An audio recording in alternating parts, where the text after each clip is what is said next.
Hello friends, welcome to my channel জার্নিয়ার পি। তো আজকে আছি আমি কলগাছিয়া এসে দেখি যে এখানে আমাকে যে এই যে দুর্যোগ হয়, যেমন বানপানি হয়, ধুমুহা বতাহ হয়, সেই বিষয়ে মানুষের যাতে সজাগতা বা দুর্যোগের সময় কি কি ব্যবস্থা হাতে নেওয়া লাগে সেই হিসাবে সরকার থেকে মানুষ এসে একটা মিটিং করছে। আমি সেই মিটিংয়ে তো সম্পূর্ণ ভিডিও দেখাবো, তো আশা করি সম্পূর্ণ নাজানো গরমত গরম ঠাণ্ডাত কম তুমি জানা কম নকওঁ দেই নাজানো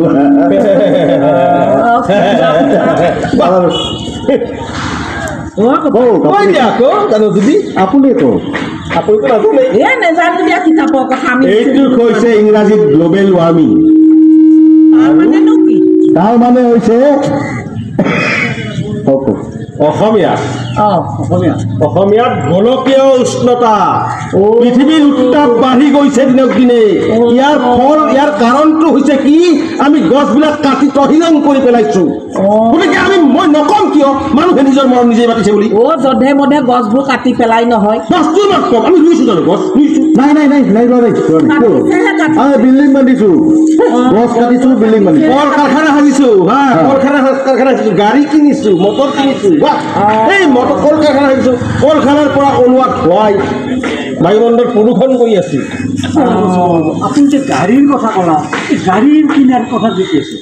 গাড়ীৰ কথাটো আছেতো, দস্তুৰমত আছে, দস্তুৰমত আছে মানে কি, এই গাড়ী যি আমাৰ ধোঁৱাবিলাক ওলায় সেইবিলাকে বায়ুমণ্ডল প্ৰদূষিত কৰি আছে। গাড়ী ধোঁৱাৰ পৰা কি ওলায়? কাৰ্বন ডাই অক্সাইড। সেইটো কিমান ক্ষতিকাৰক কাৰ্বন ডাই অক্সাইড। তাৰমানে কথা হ'ল গাড়ী অলপ কি আমাৰ ইন্ধন জাতীয় যিবিলাক, গতিকে আমি কৰিব লাগিব কি, এই গাড়ীৰ আমি যি ইন্ধনটো ব্যৱহাৰ কৰোঁ, পেট্ৰল ডিজেল, এইবিলাকৰ সলনি আমি বিকল্প ইন্ধনৰ ব্যৱস্থা কৰি ইলেক্ট্ৰনিক গাড়ীৰ ব্যৱস্থা কৰিব লাগে। আছেতো, ওলাইছে আজিকালি, আছে কৰিব লাগিব। নিজে যদি নিজৰ ভৱিষ্যত প্ৰজন্মৰ বাবে এইখিনি কাম কৰিব লাগিব, নহ'লে আমাৰ ল'ৰা ছোৱালী এইবিলাক কেনেকৈ বাচি থাকিব? এইটো হ'ল। লগতে আমাৰ যি ঘৰত থাকে ফ্ৰিজ, ফিল্টাৰ, ইলেক্ট্ৰিক ফিল্টাৰ, এইবিলাকৰ পৰা মিথেন গেছ নিৰ্গত হয়, সাংঘাতিক ক্ষতিকাৰক। গতিকে এইটো সাৱধান হোৱাটো দৰকাৰ। গতিকে আমি যদি এই কলা কৰি আহিল কিবা ক'ব নকওঁ দিয়া, বোলো কলা কৰি আহিল যদি বানপানী হয় আমি সাৱধানবিলাক বানপানীটো পাই, তুমি দেখোন জানা বহু কথা দিয়া হয় নে নহয়? বানপানীটো হ'বই, বানপানী প্ৰতি বছৰে হয়, কম বেছি পৰিমাণে। আমাৰ বিলাই বিপত্তি মই কোৱা নাই, দেখি আছো তো, শুনি আছো তো, ৰাইজে বিলাই বিপত্তি নোহোৱা হৈছে। গতিকে বানপানী নোহোৱা ৰোধ কৰিবলৈ বহুত উপায় আছেতো। প্ৰথম কামটো হৈছে আমি মথাউৰি কাষৰ মাটিবোৰ কাটিব নালাগিব। মাটি উৎপাদটো বেছি হয়, ট্ৰেক্টৰ ডাম্পাৰৰ উৎপাদটো বেছি হয়, মথাউৰিৰ গুৰিত মাটি কটা, এইবিলাক দুৰ্বল কৰি পেলোৱা হয়, তলেৰে ফাঁক হয়, পানী সোমাই যায়, মথাউৰি ভাঙি পৰিছে। কি কৰিব? প্ৰতিবাৰে মথাউৰি বান্ধে আৰু আমি মানুহে খান্দি শেষ কৰি পেলাওঁ, হয়নে নহয়? হয় একদম। গতিকে এইটো তাৰপিছত পানী আহিল, ঢল আহিল, খেতি পথাৰ, গাঁও ভূঁই সকলো ডুবাই ঘৰৰ ভিতৰত পানী সোমাই গ'ল, অৱস্থাই নাই। গতিকে বানপানী ঘৰৰ কি হ'ল?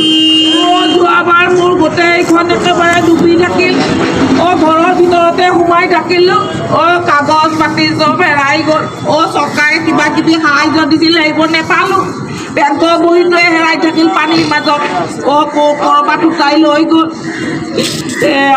এইটো হৈছে দূৰদৰ্শিতাৰ অভাৱ। নেজানো হ'ব পাই, নিজে নেজানিলে কি হ'ল? গাঁৱৰ মানুহ আছেতো, গাঁৱৰ স্থানীয় প্ৰতিনিধি আছিলে, গাঁও বুঢ়া আছে, পঞ্চায়ত আছে, স্থানীয় প্ৰতিনিধি আছে, তেওঁলোকক ক'লে কৰি দিলেহে কামটো নহয়। তেওঁলোকক ক'লো, আবেদন নিবেদন কৰিলে, কেনে কৰিব? তেওঁৰ নথি পত্ৰবিলাকে হেৰাই গৈছে, কাগজে নাই নহয়, সেইটোতো লাগিব না, কেনেকে কৰি দিব? আৰু চৰকাৰৰ এটা সময়সীমা থাকে নহয়, এসপ্তাহ 10 দিন, সেই এসপ্তাহ 10 দিনৰ ভিতৰত মই বহীটো নেপালো, মোক কোনে নিব? সেইটো হয়, আৰু যাতে তেনেকুৱা ভুল নহয় তাৰ কাৰণে ব্যৱস্থা কৰিব লাগে।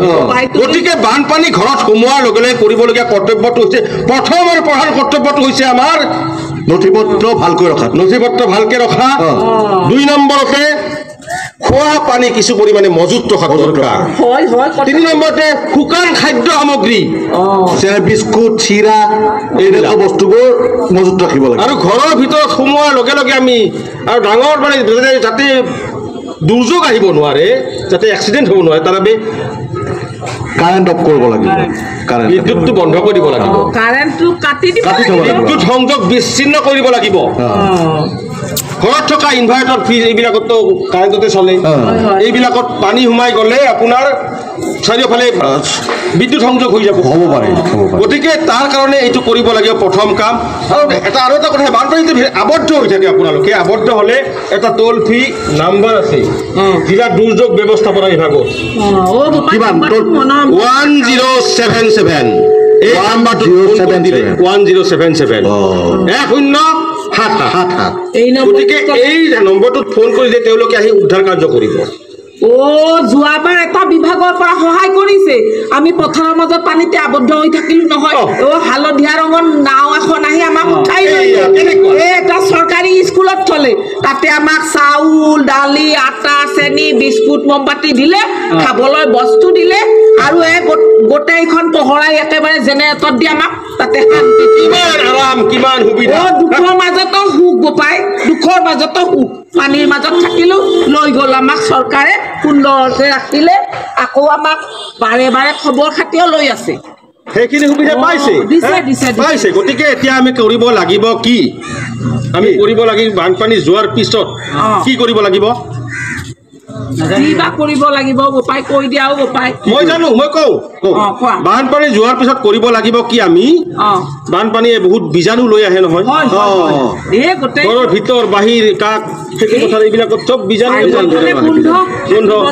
গতিকে তাত ঔষধ ছটিয়াব লাগিব ঔষধ মানে কি DDT ব্লিচিং পাউডাৰ গেমাক্সিন এইবিলাক পটাছ এইবিলাক কৰিব লাগিব আৰু বিশেষকৈ খোৱা পানীৰ যি টিউবৱেল বা নাট তাত পানী সোমাই যায় তাত কৰিব লাগিব কি আমি প্ৰথমতে ফিটকিৰি পটাছ এইবিলাকে দি ৰিফাইন কৰিব লাগিব সেইটো হৈছে ক্লৰিন টেবলেট ক্লৰিন বুলি কয় সেইটো চিষ্টেম এটা আছে সেইটো কৰিব লাগিব কেনেকে পানীখিনি প্ৰথমতে ভালদৰে উতলাই ল'ব লাগিব ঠাণ্ডা হ'ব দিব লাগিব ঠাণ্ডা হোৱাৰ পিছত তাত ক্লৰিনৰ গুড়িটো মিহলাই দিব লাগিব মিহলাই দিয়াৰ পিছত 1 ঘণ্টাৰ পিছতে খোৱাৰ উপযোগী হৈ পৰে তেনেকুৱা পানী খালে এই ডায়েৰিয়া গ্ৰহণী এইবিলাক যে হয় বানপানীৰ পিছত এইবিলাক নহয় বেমাৰৰ পৰা হাত থাকিব পাৰি গতিকে খেতি পথাৰৰ কথাটো আহিল খেতি পথাৰটো দূষিত হৈ গ'ল কিবা পেকেটৰ সাৰ দিবলৈ মানা কৰিছে পেকেটৰ সাৰে হেনো আমাৰ বেমাৰ পাতি বেছি কৰে ৰাসায়নিক সাৰ সেইবিলাক বন্ধ কৰিবৰ হ'ল এতিয়া আৰু বহুত খালে মানুহে বিষাক্ত বীজাণু সেই সাৰ খাই এনেকুৱা ডাঙৰ ডাঙৰ বেঙেনা এনেকুৱা ফুলকবি তাৰ সলনি কি ব্যৱহাৰ কৰিব লাগে তাৰ সলনি কিয় জৈৱিক সাৰ জৈৱিক সাৰ ওলাইছিল সকলোতে পায় আজিকালি আমি কিয় নকৰোঁ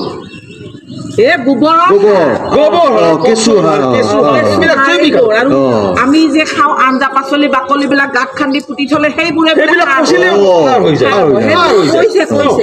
গতিকে আমি এই সাৰ প্ৰয়োগ কৰিলে হ'ল বাছ সকলোখিনি শেষ গতিকে এতিয়া আমি ইয়াত লেকচাৰ মাৰি থাকে মানে কোলাপ তেনেহ'লে বোলক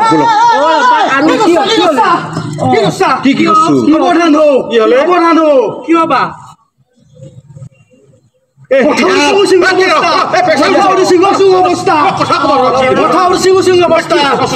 গাঁওখন ডুবে নিব হে প্ৰভু ছাগলী আছে মই যাওঁ মোৰ গৰু আছে মই যাওঁ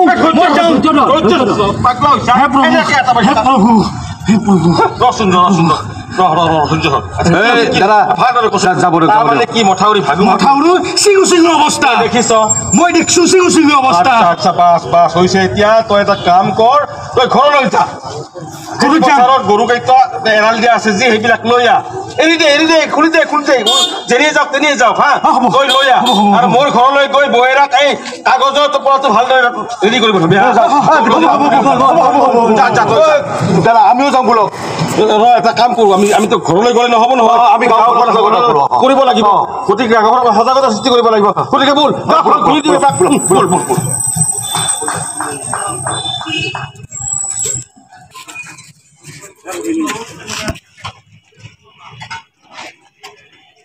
খুলি দিয়ক